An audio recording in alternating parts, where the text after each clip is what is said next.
जय श्री राम। दर्शकों, आप सभी का हमारे चैनल पर हार्दिक स्वागत है। आज के इस वीडियो में हम बात करेंगे इस वर्ष 2024 में आश्विनी माह अर्थात कुआर माह, आश्विनी माह शुक्ल पक्ष की एकादशी कब है, एकादशी व्रत कब किया जाएगा, एकादशी तिथि कब से कब तक रहेगी, एकादशी व्रत का पारण का शुभ समय क्या है और इस आश्विनी शुक्ल पक्ष एकादशी का नाम क्या है, इसकी महत्वता क्या है, इन्हीं सभी बातों को इसी वीडियो में जानेंगे। साथ ही आपसे निवेदन है, जो लोग हमारे चैनल पर पहली बार आए हैं या जो लोग अभी तक चैनल को सब्सक्राइब नहीं किए हैं, ऐसे उत्तम जानकारी प्राप्त करने के लिए हमसे जुड़े, हमारे चैनल को सब्सक्राइब करके ये बेल आइकन को प्रेस जरूर कर दीजिए। एकादशी व्रत सभी व्रतों में सबसे श्रेष्ठ और उत्तम व्रत कहा गया है। कहा जाता है एकादशी व्रत करता इस जन्म में सभी भौतिक सुखों को प्राप्त करता हुआ सने सने धीरे धीरे और अंत में वह भगवान के धाम वैकुंठ लोक को भी प्राप्त होता है।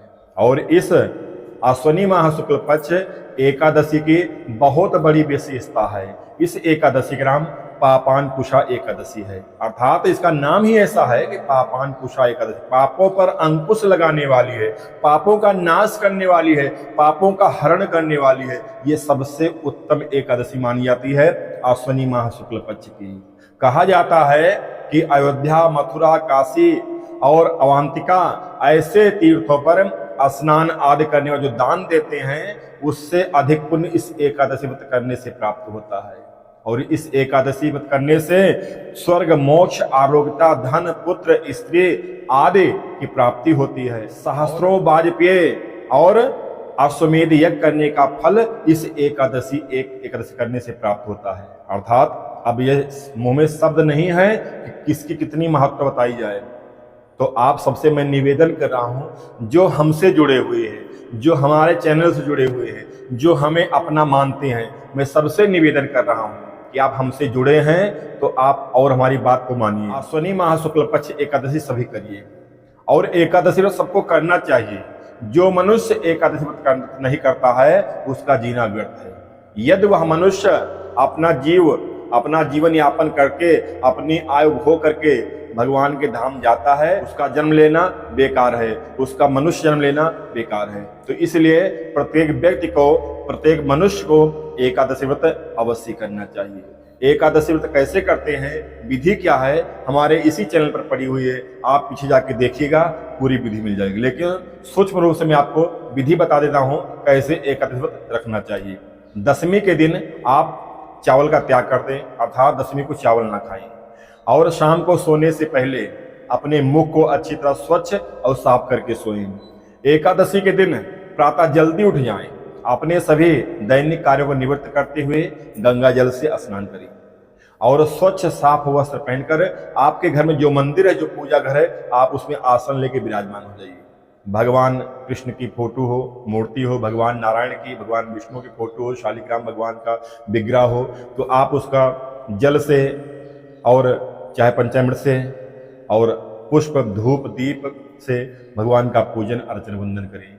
भगवान के भोग में जो भी हो, मिश्री हो, इलायची दाना हो और उसमें मेवा इत्यादि भोग लगाएं, मिष्ठान हो, फल हो, जो भी भगवान ने आपको दिया है यथासमर्थ भोग लगाएं। लेकिन भोग में तुलसी पत्ता अवश्य सम्मिलित करें।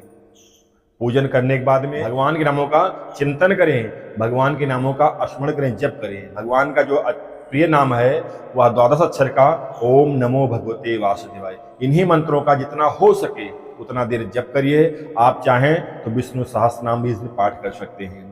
उसके बाद में एकादशी व्रत कथा को सुनना चाहिए। एकादशी कथा इसी चैनल पे आपको मिल जाएगी, मैं आप कथा डाल दूंगा, आप मोबाइल में, टीवी में कथा को सुन सकते हैं। कथा सुनने के बाद भगवान नारायण की आरती करें और आपका व्रत शुरू हो जाता है। दिन भर आप फलाहार रहिए, जल पी के रहिए, जैसे आपकी शरीर साथ दे। आप चाहें तो जल पी के रह सकते हैं, आप चाहें फलाहार रह सकते हैं। इसमें जो है नमक खाना वर्जित बताया गया है। नमक खाना है तो सेंधा नमक खा सकते हैं। और पूरा दिन सात्विक रहिए, अच्छे विचार मन में आए, अच्छे संगत आपकी हो, झूठ फरेब से दूर रहें और ऐसे लोगों से दूर रहें जिनकी संगत गलत हो। पूरा दिन भर आप अच्छी संगत, भगवान के चिंतन करें, विषयों चिंतन करें। शाम को फिर स्नान आदि करें, भगवान का पूजन पाठ करें। सुबह एकादशी के दूसरे दिन पारण के समय ही मैं आपको बताऊंगा आगे पारण कब है। उससे पहले भगवान का पूजन अर्चन फिर वंदन कर लें। उसके बाद ब्राह्मण के निमित्त सीधा खुराक निकाल के कुछ दक्षिणा के सहित निकाल के रख दें और पारण के समय ही व्रत का पारण करना चाहिए। पारण के विशेष बड़ी महत्व है एकादशी व्रत में, इसलिए उस समय ही आपको पारण करना चाहिए। यही एकादशी का सूक्ष्म रूप से नियम है। बाकी विस्तार से मैं आगे और आपको वीडियो दूंगा, लेकिन इतना आप समझ जाइए। अब समझिए कि इस वर्ष 2024 में अश्विनी माह की पापानकुशा एकादशी कब है। ध्यान दीजिए, इस बार 2024 में अश्विनी माह शुक्ल पक्ष की पापानकुशा एकादशी का व्रत रविवार 13 अक्टूबर किया जाएगा। यही पुण्यदायिनी है, इसी दिन करना है। कुछ लोग 14 तारीख को सलाह दे रहे हैं, लेकिन वो आपके लिए हितकर नहीं है। इसलिए हम सभी को रविवार 13 अक्टूबर 2024 को हम पापानकुशा एकादशी व्रत करेंगे। पारण की बात करते हैं तो उसके अगले दिन अर्थात सोमवार 14 अक्टूबर को सुबह 8:10 के बाद से हम पारण पूरा दिन कर सकते हैं। जो विशेष पारण है वह सोमवार 14 अक्टूबर को सुबह 8:10 से लेकर सुबह 10:10 के मध्य करना उत्तम रहेगा। बाकी द्वादशी पूरा दिन रहेगी, आप द्वादशी में भी पारण कर सकते हैं। यह आपको जानकारी अच्छी लगी है, हमारी वीडियो आपको पसंद आए तो वीडियो को लाइक कर दीजिएगा। उत्तम फल प्राप्ति के लिए कमेंट में जय श्री कृष्ण लिख दीजिएगा और वीडियो शेयर करना मत भूलिएगा। धन्यवाद। जय श्री कृष्ण।